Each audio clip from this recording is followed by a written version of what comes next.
Item ಯಾವುದೇ ಇರಲಿ try ಮಾಡಿ ಆಚಿ ಚಿಕನ್ ಮಸಾಲಾ. ಆಚಿ ಚಿಕನ್ ಮಸಾಲಾ. ನಿಮ್ಮ ಕಣ್ಣಿಗೆ ಕಾಣದ ಶತ್ರುಗಳ ಮೇಲೂ ಕೂಡ ಒಂದು ನಂಬಿಕೆ ನಮ್ಮನ್ನೇನು ಮಾಡ್ಲಾರ್ರು ಅಂತ, ಅದು ಬೋನಸ್ ನಿಮಗೆ ಮಾಡ್ಲಿಲ್ಲ ಅಂದ್ರು. ನಿಮ್ಮ ಜೊತೆಗೆ ನಿಮ್ಮಲ್ಲೇ ಇರುವವರು ಒಂದು ಮೋಸ, ನಿಮ್ಮ ಜೊತೆಯಲ್ಲಿರೋರು ಮತ್ತೊಂದು ಮೋಸ. ಪಾಪ ಮೋಸ ಮಾಡಿ ನಿಮ್ಮನ್ನ ಈ ಪರಿಸ್ಥಿತಿಗೆ ತಂದರು. ನಿಮ್ಮವರು ನೀವು ಮೋಸ ಮಾಡ್ತಿದ್ದಾರೆ, ನೀವು ನಮ್ದವರು ಮೋಸ ಮಾಡ್ತಾ ಇದ್ದಾರೆ, ನೀವು ನಮ್ಮದೇ ಇರೋರು ಮೋಸ ಮಾಡ್ತಾ ಇದ್ದಾರೆ. ಈಗ ನಿಮಗೆ ಆಗಲೇ ಒಂದು ಮಾತನ್ನು ಹೇಳಿದೆ, ಪ್ರಾದೇಶಿಕ ಪಕ್ಷ ಯಾಕೆ ಕರ್ನಾಟಕದಲ್ಲಿ ಸಂಪೂರ್ಣ ಬಹುಮತದಿಂದ ಬರಲಿಲ್ಲ ಅನ್ನೋದಕ್ಕೆ ಅನೇಕ ಕಾರಣಗಳನ್ನು ಹೇಳಿದೆ. ಹಂತವಾಗಿ ಮೊದಲು ಕಾಂಗ್ರೆಸ್ ಜೊತೆ ಇದ್ರೆ, ಆಮೇಲೆ ಬಿಜೆಪಿ ಜೊತೆ ಹೋಗಿರಿ. ಹಿಂಗಾಗಿ ನಿಮ್ಗೆ ಒಂದು ರಾಷ್ಟ್ರೀಯ ಪಕ್ಷದ ಬೆಂಬಲ ನೆರಳು ಬೇಕೇ ಬೇಕು. ಹಂತವಾಗಿ ಪ್ರಾದೇಶಿಕ ಪಕ್ಷ ಅರೆ ಪ್ರಾದೇಶಿಕ ಪಕ್ಷ ಯಾವ ಕಾರಣಕ್ಕೆ ನಾವು ರಾಷ್ಟ್ರೀಯ ಪಕ್ಷಗಳ ಜೊತೆ ಹೋಗಿರ್ತಕ್ಕಂಥದ್ದು ಈ ರಾಜ್ಯದಲ್ಲಿ ಯಾರಿಗೂ ಪೂರ್ಣವಾದಂತ ಬಹುಮತ ಇರಲಿಲ್ಲ, ಸ್ಪಷ್ಟವಾಗಿ ಹೇಳ್ತಾ ಇದ್ದೀನಿ. ಅವತ್ತು ನೀವು ಚುನಾವಣೆ ಇಲ್ಲ, ನಾವು ಸಮ್ಮಿಶ್ರ ಸರ್ಕಾರ ಸಂದರ್ಭದಲ್ಲಿ ಈ ಕಾಂಗ್ರೆಸ್ ಗವರ್ನಮೆಂಟ್ ಇದೆ ಬಹುಮತದೊಂದಿಗೆ. ಹೌದು, ಆದ್ರೂ ನೀವು ಬಿಜೆಪಿ ಜೊತೆ ಹೋಗಿ ಮೇಡಮ್. ಒಂದು ನೀವು ಯಾವ ಸಮಾನ ಮನಸ್ಕರು ಅಂತ ಹೇಳಿ ಕರ್ಕೊಂಡು ಹೋಗ್ಬಿಟ್ಟು ಎಲ್ಲೆಲ್ಲಿ ಕತ್ಕೊಯ್ದ್ರಿ ಅಂತಕ್ಕಂಥ ಇತಿಹಾಸ ತೋರಿಸಲ್ಲ ನಾನು. ಎಲ್ಲೆಲ್ಲಿ ನೀವು ನಡಿದಾರಿಯಲ್ಲಿ ತಗೊಂಡೋಗಿ 100 ದಿನಗಳ ಇದ್ರ ಆಯುಷ್ 100 ದಿನಗಳು ಅಂತಕ್ಕಂಥದ್ದನ್ನ ಏನ್ ಮಾಡಿದ್ರಿ? ಸನ್ಮಾನ್ಯ ದೇವೇಗೌಡರಿಗೆ ಹೆಂಗ್ ಮೋಸ ಮಾಡಿದ್ರಿ, ಕುಮಾರಣ್ಣ ಅವ್ರಿಗೆ ಹೆಂಗ್ ಮೋಸ ಮಾಡಿದ್ರಿ? ಈ ರಾಜ್ಯದಲ್ಲಿ ಕಡಿಮೆ ಇಲ್ವಾ ಇತಿಹಾಸ? ನಾಗೇಂದ್ರ ಪ್ರಸಾದ್ ಅವ್ರೆ ಕುಮಾರಣ್ಣಂಗ್ ಮೋಸ ಮಾಡಿದವ್ರು ಯಾರು? ಕಾಂಗ್ರೆಸ್ ಅವರೇ. ಕಾಂಗ್ರೆಸ್ ಅವ್ರು ಯಾಕೆ ಮೋಸ ಮಾಡಿದ್ರಿ? ಬಿಜೆಪಿ ಅವ್ರಲ್ರೇನ್ರಿ ಮೋಸ ಮಾಡಿದ್ದು? ನಿಮ್ ಸರ್ಕಾರ ಬೀಳಿಸಿದ್ದು ಬಿಜೆಪಿ ಅವ್ರ ಕಣ್ರಿ. ನಿಮ್ಮ ಸರ್ಕಾರ ಬೀಳಿಸಿದ್ದು ಬಿಜೆಪಿ ಅವರು ಬೀಳಿಸಿ 17 ಜನರನ್ನು ಕರ್ಕೊಂಡು ಹೋಗಿ ಹೈಜಾಕ್ ಮಾಡಿ ಪಕ್ಷಗಳಿಗೆ ರಾಜೀನಾಮೆ ಕೊಡಿಸಿ ಯಡಿಯೂರಪ್ಪ ಮುಖ್ಯಮಂತ್ರಿ ಆಗಿದ್ದು ಅಲ್ಲ ರೀ. ಇಡೀ ರಾಜ್ಯಕ್ಕೆ ನೀವು ಅವ್ರು ಗೆದ್ದೆತ್ತಿನ ಬಾಲ ಹಿಡ್ದಿದ್ದೀರಂತ ಇತಿಹಾಸನೇ ಅಲ್ಲ, ಇತಿಹಾಸನೇ ತಿರ್ಚಿದ್ರೆ ಹೆಂಗೆ? ನಿಮ್ಮ ಮೋಸ ಮಾಡಿದ್ದು ಬಿಜೆಪಿ ಅವರು. ನಾಗೇಂದ್ರ ಪ್ರಸಾದ್ ಯಾಕೆಂದ್ರೆ ಬಿಜೆಪಿ ಮೋಸ ಮಾಡಿರೋದನ್ನ ಕಾಂಗ್ರೆಸ್ ಮೋಸ ಮಾಡಿದೆ ಅಂತ ಯಾಕೆ ಹೇಳ್ತೀರಿ? ಬಿಜೆಪಿ ಮೋಸ ಮಾಡಿದ್ದು ನಿಮ್ಗೆ ಕಾಂಗ್ರೆಸ್ ಅಲ್ಲ, ಯಡಿಯೂರಪ್ಪ ಕುಮಾರಸ್ವಾಮಿ ಅವ್ರನ್ನ ಇಳಿಸಿ ಮುಖ್ಯಮಂತ್ರಿ ಆಗಿದ್ದು. ಇತಿಹಾಸವನ್ನ ಸುಳ್ಳಾಗಿ ತಪ್ಪಾಗಿ ನಿಮ್ಗೆ ಹೆಂಗ್ ಬೇಕಂಗ್ ಹೇಳ್ಬೇಡಿ. ನಿಮ್ಮ ಸರ್ಕಾರ ಬೀಳಿಸಿದ್ದು ಬಿಜೆಪಿ ಆಪರೇಷನ್ ಕಮಲ ಮಾಡಿ. ಈಗ ನೀವು ಅದೇ ಬಿಜೆಪಿ ಜೊತೆ ಇದೀರಿ ಅಂದ ಮಾತ್ರಕ್ಕೆ ಅವ್ರು ಮಾಡಿರೋ ಪಾಪ ತೊಳೆದು ಹೋಗಲ್ಲ. ಮಾತಾಡ್ಬೋದಾ ಪ್ಲೀಸ್? ಮಾತಾಡ್ಬೋದಾ? ಆಯ್ತು. ಯಾವ ಸಮಾನ ಮನಸ್ಕರು ನಾವು ಇವತ್ತು ಇನ್ನೊಂದು ಸಮಾನ ಮನಸ್ಕರು ಕೇಳಿ ಮೇಡಮ್, ಜಾತ್ಯತೀತ ನಿಲುವುಗಳು ಇಟ್ಕೊಂಡಿರ್ತಕ್ಕಂಥ ಸಂದರ್ಭದಲ್ಲಿ ಯಾವ ರೀತಿ ಮೋಸ ಮಾಡಿದ್ರೆ ಅವತ್ತಂತಕ್ಕಂಥ ಅರಿವಿಲ್ವ ನಿಮಗೆ? ನೀವು ಸಮಾನ ಮನಸ್ಕರನ್ನ ಯಾವ ರೀತಿ ನಡೆಸ್ಕೋಬೇಕು ಅಂತಕ್ಕಂಥ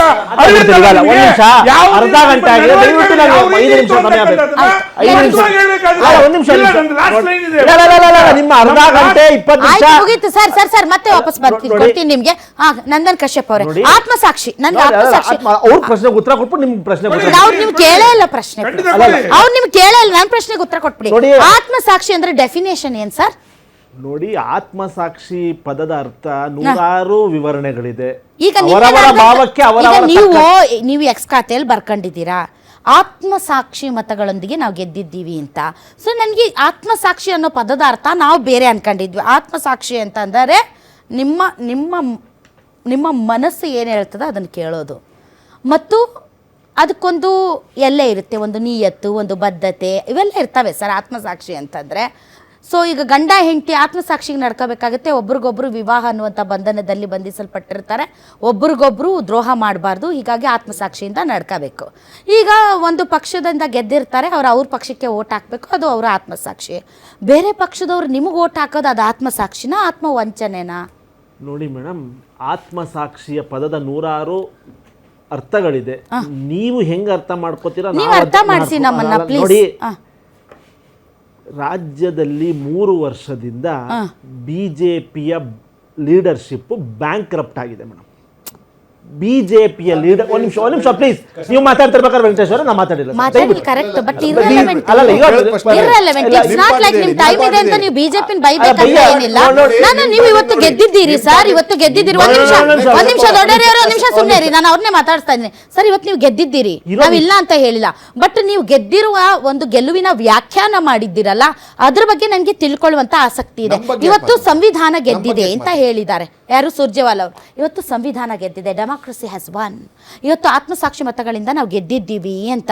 ಸೊ ನನಗೆ ಸಂವಿಧಾನ ಗೆದ್ದಿದೆ ಅಂದರೆ ಬೇರೆ ಪಕ್ಷದ ಶಾಸಕರು ನಿಮ್ಮ ಪಕ್ಷಕ್ಕೆ ವೋಟ್ ಹಾಕೋದು ಅದು ಸಂವಿಧಾನದ ಗೆಲುವೇ. ನೋಡಿ ಮೇಡಮ್, ಇವಾಗ ನಮ್ಮ ಸರ್ಕಾರದಲ್ಲಿ ನಡೆಯುತ್ತಿರುವ ಒಂದು ಅಭಿವೃದ್ಧಿ ನೋಡಿ, ಗ್ಯಾರಂಟಿ ಕೆಲಸಗಳನ್ನ ನೋಡಿ ಅವರು ಯಾರು ಹಾಕಿದ್ದಾರೆ ಅಂತ ನಮಗೂ ಗೊತ್ತಿಲ್ಲ. ಆತ್ಮಸಾಕ್ಷಿಯ ಪರವಾಗಿ ನಾನು ಮತ ಹಾಕಿದ್ದೀನಿ ಅಂತ ಒಂದಿಬ್ರು ಹೇಳಿರೋದು ನಾನು ಕೇಳಿದ್ದೀನಿ. ಇನ್ನು ಮಿಕ್ಕಿದವರು ಏನ್ ಮಾಡಿದ್ದಾರೆ ಅಂತ ನಮಗೆ ಗೊತ್ತಿಲ್ಲ. ಉಚ್ಚಾಟಿತರ ಹೇಳಿದ್ದಾರೆ. ಆತ್ಮಸಾಕ್ಷಿ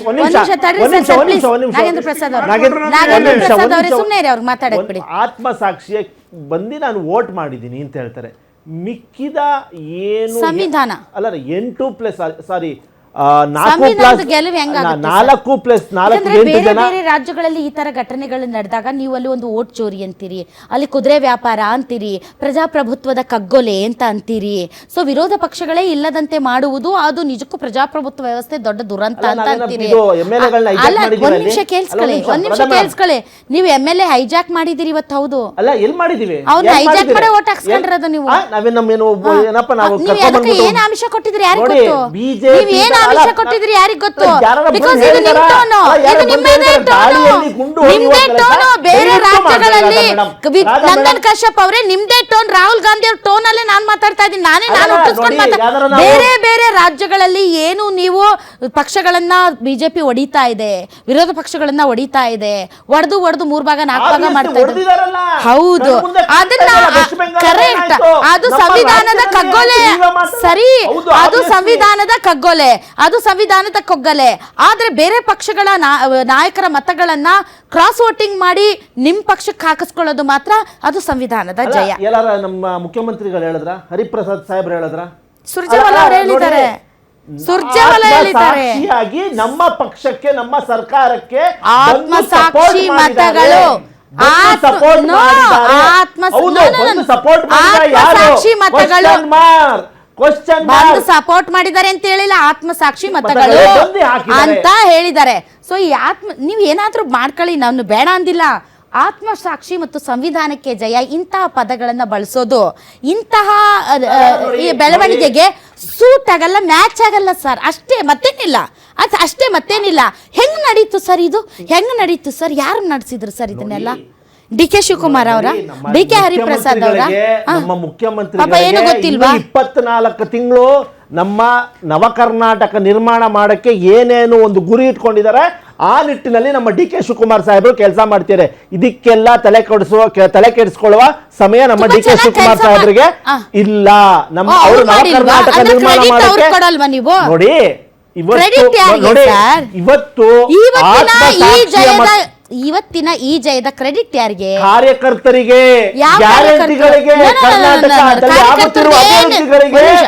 ಕಾರ್ಯಕರ್ತರದ್ದು ಏನ್ ಇದ್ರಲ್ಲಿ ಕೈವಾಡ